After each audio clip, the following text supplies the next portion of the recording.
Hello, I'm Yesenia Taveras, and welcome to In Focus, the first episode of this new show where we're bringing you information that impacts your life with the people who make Wilmington what it is. Joining us today are Mayor Mike Purzycki and President of Wilmington City Council, Hanifa Shabazz. Welcome to the show. Morning. Thank you. Thank you so much for coming. This is an honor for all of us here to have you together on this segment. Thank you. Well, let's start off with, why did you run for the positions that you're in? Did you want to start, Mayor? Sure, I'll begin. Well, as being a veteran in City Council and the seat being available, I saw it was an opportunity that I could take that leadership position and add my innovative thought to moving Wilmington forward. Wilmington City Council has been an entity that I felt is very important to the growth and development of the city, and having an opportunity to add some of my legislative prowess, my things that I've learned from my national participation, I thought I had something to add and bring to the city. Okay, and Mayor? Yeah, first of all, it seems like it's been a while since I've answered this question, since it's been a year that we're in office. So, you know, why you ran seems like ancient history. But I think generally speaking that Hanifa and I both ran, as I would suggest members of council did as well, because of a fundamental belief in the city and a belief in their own abilities to be able to make progress in our city. You know, I had 20 years working on the riverfront, an essential city project, working with city government and having to work with other levels of state government. I just thought I had the right toolbox at that time. I think what's different is that you don't find people my age typically jumping into politics. You know, a lot of people my age are talking about doing something less challenging for some reason, and I can't explain why. This seemed really right for me. So it's, and it hasn't disappointed. It's been a marvelous experience for the past year. That's wonderful.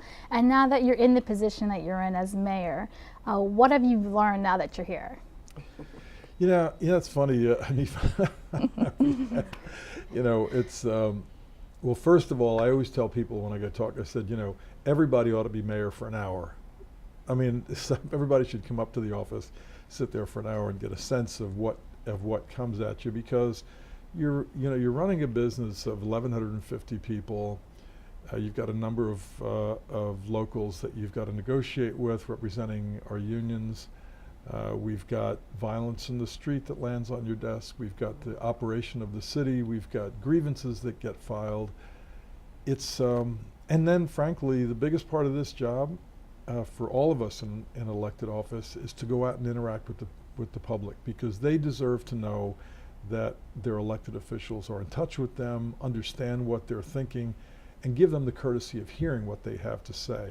And so that's not a small part of this. I went out to speak to one of our little daycares one day, and the kids asked questions, and so the funny thing about their questions is they were pretty insightful. Do you build things? Yeah, that's part of the job. Do you care for poor people? I said, well, we're all poor, and we all have to care for one another. He talked about, you know, do you clean the neighborhoods? Yeah, that's a big part of the job. Do you make it safe? Yes, that's a big part of the job. So there are a lot of things that go on that land on your desk, and you kind of knew it, but until you're there, it's hard to understand. Right, and those are some of the things that you've been able to help along the way as well, as a district council member, but now as a president. What are some of the things that you've learned in this position? Well, and that's what I was going to say. I served as a district council member, so I looked at, and served with the perspective of the 4th district in my view. But one thing, the blessing that I had was the 4th district. I see it as a microcosm of the city because of its diverse population. And being the president, you have to take in consideration the entire city, all the needs and the interests and aspirations of the council members in running the organization of the legislative branch of government. So, you know, when my 12 years of tenure of council member, I saw it from that position, and I never sat in the president's seat necessarily knowing all the other important components that it takes to run the office, not only just with the council members, but also with the staff. And then how you can gel that with the aspirations and focus and vision of the administrative branch of the government, and how do you make all that work? So that's one of the things that I've learned, and I'm really enjoying doing it. And there are a lot of goals that the both of you had and still have coming into these positions. What have you been able to accomplish within the last year? Well, I think, getting, we started with 7 new council members. I think getting them all up to speed has been one of the things I feel really good that 2018 brings for us as on city council. And then also even adapting the staff. But the thing I think is most important is the ability for us to congeal with the administrative side of government, that we could form a very strong local government to provide the needs of the citizens. And Mayor, for you as well, any accomplishments that you feel you've already accomplished within the first year? Yeah, never as much as you want to, but I will tell you that the selection of Bob Tracy as chief, which was a long process and a politically sensitive process, hiring someone from the outside for the first time in the city's history, I think that decision has been vindicated. I'm so proud of the way our officers conduct themselves out in the city, on the streets. We have far more officers than ever before out on the streets, visibly interacting with the public and changing the culture of the department, so that our relationship with the community is really changing. So to me, that would be the most visible of the things we're doing. We're also laying the foundation for a lot of the work in the community. So we want to rebuild our communities. We want to get construction projects going in those communities. We want to rehab some of our old properties that have been in such visible decline that they embarrass us, that they're in our city. So we're working on a crime and blight legislation that would change the relationship between the city and landlords, give us the ability to hold landlords more accountable for the condition of the properties that we have, give us more leverage with them. We're working on that. You may know that we identified West Center City as our first neighborhood stabilization project.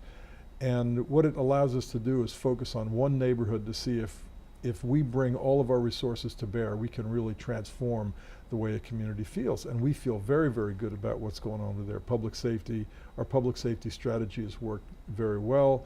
We're working with some of the nuisance properties. We're buying a number of properties at sheriff's sale that don't pay any taxes, that have been vacant, that have been blighted. So we've been buying them with the expectation that we will rehabilitate these homes and then turn around and sell them to homeowners in the area, probably at a cost far less than what they're paying in rent, and they're going to own a home, and we think they can have it paid off in 15 years. We are trying to get a health service provider over there so people can just walk to a single source of health care. So instead of getting on a bus and having to go all over the city. We've got a lot of things going on that we're very happy with. We're spending a lot of money on Hicks Anderson, the city's only community center. So and these things tend to be foundational. They're not, you don't see the big progress yet, but we're doing a lot of work, and it's gonna be demonstratable very soon.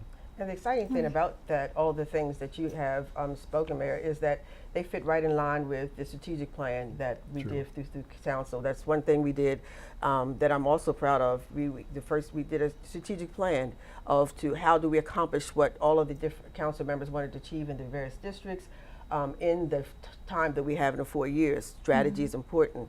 So we were excited that what your initiatives have put forth fits right into that plan, and the fact that we also did it with technology. We are working. I technologized the. Is that a right word? Technologically. Technology. Advanced the office to become paperless, and so that's what I'm saying. That it's excited that the things that I had in my vision for the legislative branch of government fits right in with the mayor's. You might want to talk about the CDC too, which is very important. And the work that we've done with the CDC. Well, first let's talk about how it was CDC and now it's Wilmington Community Advisory Council. Right, the CDC, because of having the Center for Disease Control to come and do the investigation, we titled ourselves that to recognize, so individuals wouldn't recognize who we were. That was one of the mandates they told us to do, was to form a community advisory council. But as we did what was their requirement was to come up with the recommendations, we could no longer continue, because we're not a branch of the Center for Disease Control, continue to carry their name. So we brand ourselves to be exactly who we are, which is the Wilmington Community Advisory Council.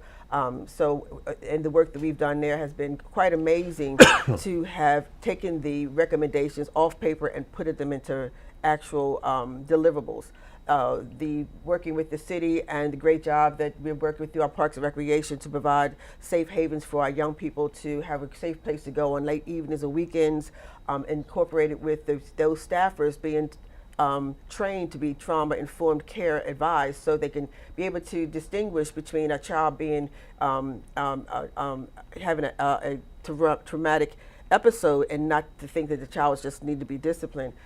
That's important, so the children now have safe havens with trained individuals to provide them the support service that they need.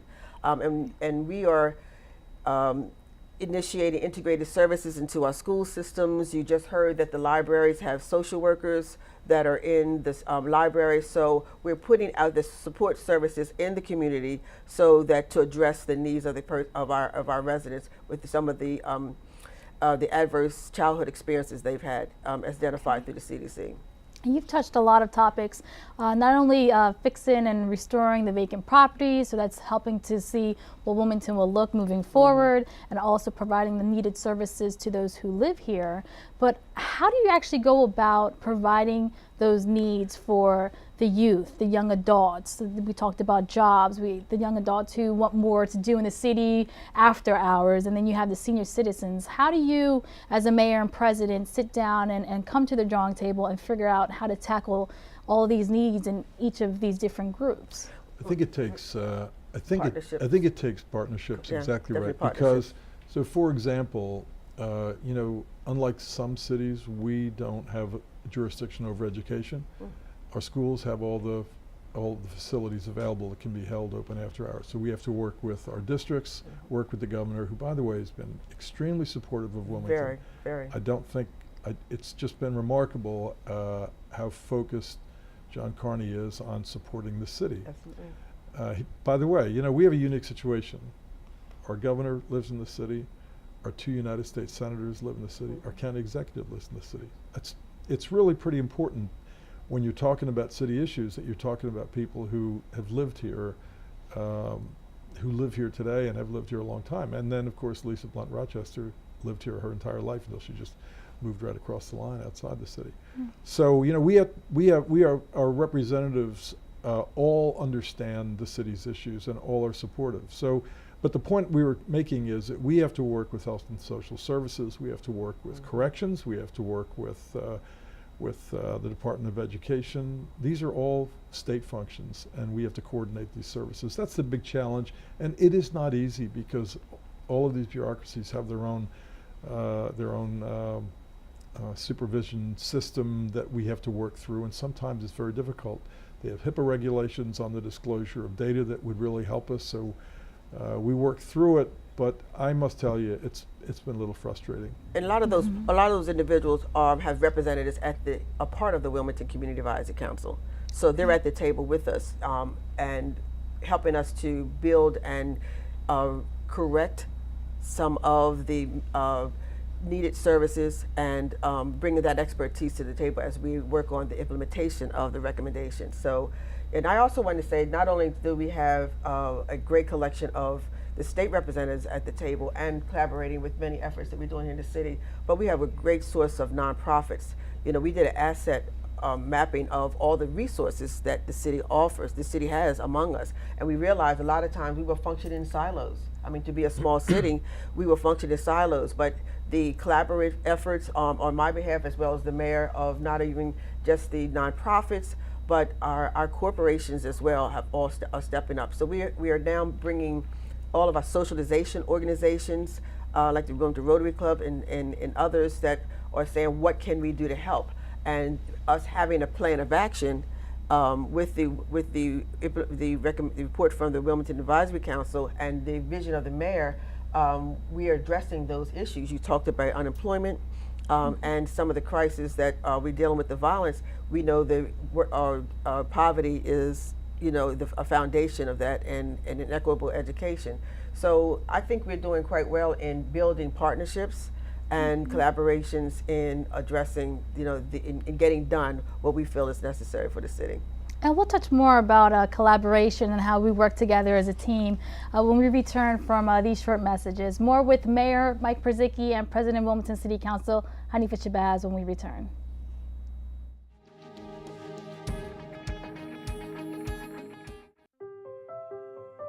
We just finished dinner and it was time for homework. He hates homework. It makes no sense. I don't know how he finds anything in his backpack. I can't find my backpack. I couldn't even read his handwriting. Holding the pencil makes my hand hurt. I know he's bright. Why is it so hard for me? He's I'm just trying gotta as try a hard little as harder. I can. When you can see learning and attention issues from their side, you can be on their side. Go to understood.org, a free online resource with support and tools to help your child thrive.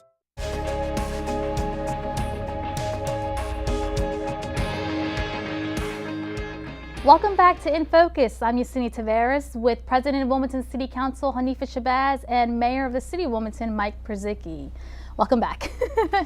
So before we went to break, we talked a little bit about collaboration and what that looks like, not only on a local level but statewide. So can you talk a little bit about being a mayor and president and what it means to work together as a team? There's a process to everything. A lot of constituents might say, you know, why doesn't this just happen like that, or why can't everyone just get along? But can you kind of paint a vision for us in regards to what it takes to do that? We do get along. We're not the problem. Actually, it's funny because viewed from the outside, as I had been for years, I could never understand the friction that existed, what seemed to be almost personal animosity between the mayor's office and the council members or the president, or, you know, they'd just be, and sometimes it would have to do with elections going on and everybody's worried about who's positioning themselves to run for office, and maybe they're the things that happen. But Hanifa and I have known each other for a long time, and I think our relationship is, I would put it up against anybody, any mayor, president, or council relationship that there's ever had in this government that I can think of. I think the difficulty is that, you know, there are 13 members of council. They all are to be treated with respect. They all have their own ideas, and the job of the mayor, and to some extent I think the president of the council, is to convince them, give them the best information we can, and let them really understand what's involved with voting for something or voting against something. Sometimes, you know, it's hard to vote for stuff because then you're responsible for it. Mm-hmm. And so for a lot of people, you know, it's the easy way is to just to vote no and always find a reason to vote against something. There's always a reason. Since nothing's perfect, there's always some reason. And so I look at it as my own personal failing if I can't convince members of council that this is something worth supporting, and I suspect that Hanifa's deals with, of course, and Hanifa deals with the members of council day to day on an administrative side as well as on the political side. So that's the challenge of every executive at every level. Every president thinks Congress is crazy, you know. If you look at the things that go on in the county, you've got 13 members of council over there with differences of opinion about things that are important and not so important, but that motivates an awful lot of what goes on. That's the reality. You just have to have respect for the process and for every individual. And I think we do get along quite well, and I think the ability to be able to talk to each other is one thing I think that makes our relationship do well, because we can talk, and understanding that the administration and the administrative side of government and the legislative side of government is there to keep a balance. And it's not to be adversary, it's to make sure that there's checks and balances. And so keeping with that, with the understanding that we're just trying to check and balance each other, but our focus and a goal, we have agreed on what we're both trying to do, and that is to, you know, to grow our city, to enhance our city. I'm born and raised here. I love this city. I have grandchildren in this city. So I've learned in my 12 years of being in council to put my personal feelings aside and know that I'm speaking on behalf of the entire city of Wilmington. So I have to take everybody's needs into perspective, and how do you get that win-win? Because the goal is to get something done, to get something completed. And so every time we're not always going to win, you know, so there's a give and take. And so in doing so, what is best for the constituents of the city of Wilmington is what my focus is, and trying to get that balance with the council members to get to understand that that's what our oath says is, I think, what the hardest part of my job, but it's the best part of my job, because when I can get that balance and we can get understanding, we can move legislation that gives the mayor the authority to do what he's trying to do in building our city, you know, that's a win-win for all of us, and I think we all win with that. And moving together as a team, I want to talk a little bit about how we tackle the hard issue in regards to crime. A lot of people are writing a lot of stories, obviously, as we all know, about City of Wilmington's crime rate and what that looks like for us. All cities have crime. Sure. And there's a lot of components. It's not like you can just point the finger at one person and say, oh, well, you're mayor now and you're president now, and this is how it should be the next 3 years. We all know there's a lot of different components. You can try to fix the problem, you can try to find a solution, but then you're going to be bringing these people right back into the same community that they were just in when they got in trouble the first time. How do you go about tackling crime as a whole? There's just so much underneath this umbrella. Well, I think I've always believed that if you treat crime as a problem, you'll never solve it. If you treat it as a symptom of a problem, then I think you have a chance. And the only way, there are two ways that you deal with this. First, you have a police department that's going to treat the symptoms as best they can. And what that means is you find people who are repeat offenders and their associates, because there is a database full of known associates of people who commit crimes. And so the chief has methodologies that he's employing that I have every confidence in the long run is going to work. It's going to work as it's worked in other cities where it's been tried. You just have to be faithful to it, believe in it, and I think you're going to see that work. But remember, what you're doing is reducing the symptoms of the underlying problem, and the underlying problem is unemployment, it is poor school education, it are all the indicators, families that aren't strong enough, and that's a long-term effort. And people have to believe that in your heart you are working as hard as you can for all these individuals in our communities. People have real problems, and we have to deal with not only our own problems, we have to deal with America's problems. America has failed. America has failed large portions of our community for a long, long time, and we've got to recognize that, and we've got to do our best to work against what I think are national problems. And it's hard because what goes on in other cities impacts what happens here in Wilmington. People's trust in institutions, their trust in police. We just left one of our schools this morning. We have our firefighters and our police officers over there just meeting with all the kids. This is really important. Kids have to look at police and fire as their friends, people they learn to trust early. Our problem in so much of our community is that people don't necessarily trust their mayor, and they don't necessarily trust the police officers that they need in their communities to make this community safer. So what's our first job? Our first job is to be present, is to go out and meet people where they live and give them confidence that their government cares for them, and the individuals who they may not know or be comfortable with really have their best interests at heart. And that's a long-term sell. One of the statements that we're making with the Wilmington Community Advisory Council is that every child and every person wants to feel protected, respected, and connected. And I would tell you, I think the most important of the three is respected. Absolutely, right, absolutely. And that's what the young people say, that I don't feel I've been respected from the adults. Absolutely, but then we all want to be protected. That's us. With the policing, I know. That's us. I know, and that's why I work so hard. And then connected to the resources and services. If I'm trying to do better, where can I go get that help, or where can I go to find the studies in education? Where can I go find a better job? So so our goal is to make that be the environment, the culture here in the city of Wilmington. Everybody feels protected, respected, and connected. And some of the questions people would say, are you a product of your environment? So have we created a clean, safe environment for our children to grow?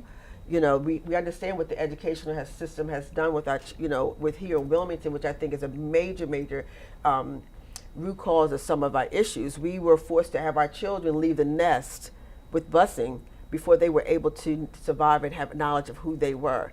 And so now we have several generations of individuals who have had this type of educational process, and we now need to fix it.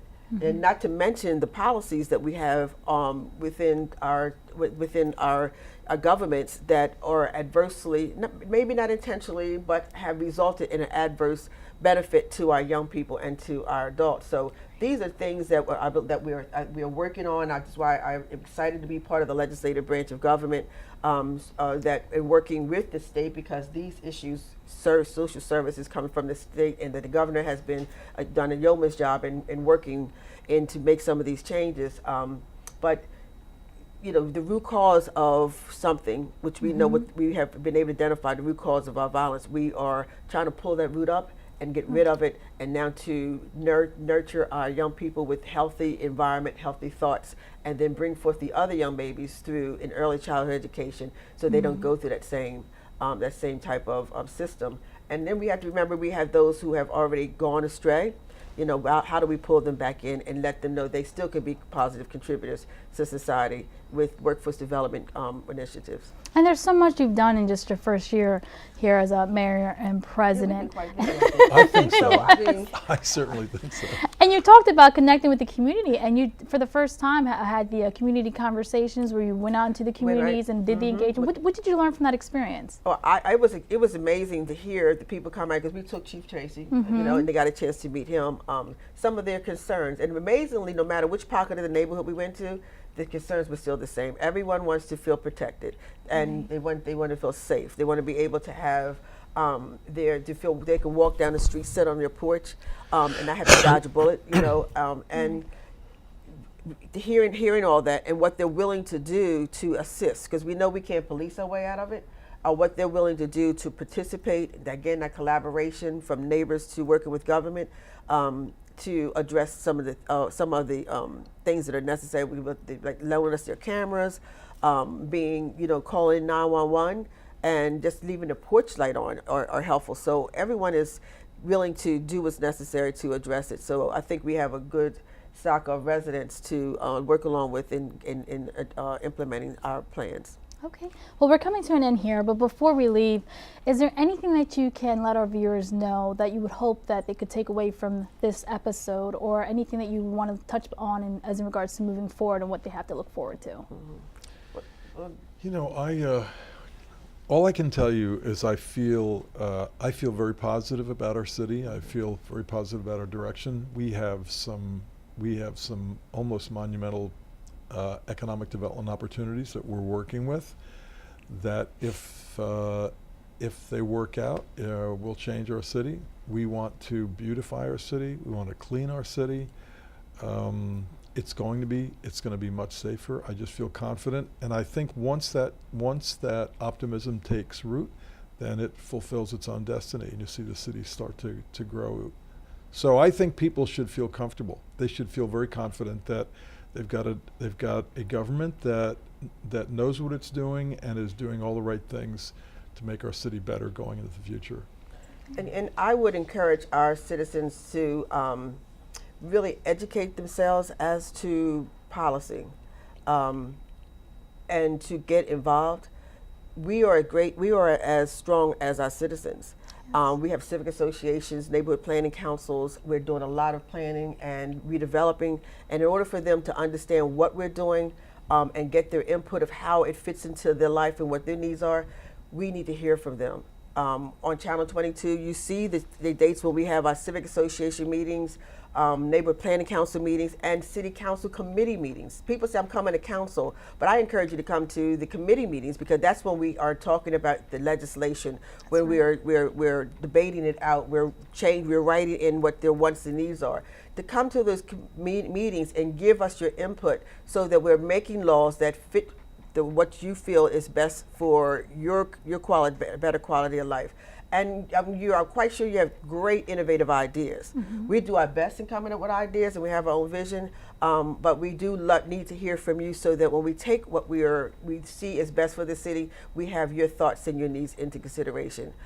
So yes, we come out to see you as much as possible, but coming to the table when we're actually making the legislation and making laws is very important. Plus, you also know exactly what the law says, and not somebody else's interpretation of what they think the law says. That's right, and it's a collaboration on all parts. All parts. We're working on public-private partnerships. Sure. That includes not just corporation and government. That includes people, public and government. So, Wonderful. Well, thank you so much for your time today, Mayor Purzycki and President Shabazz. I appreciate having the both of you on today. my Nice pleasure. to be here. Thank you. And on behalf of all of us here at WITN 22, we'd like to thank you for watching this episode of In Focus. I'm Yesenia Taveras. Have a great day.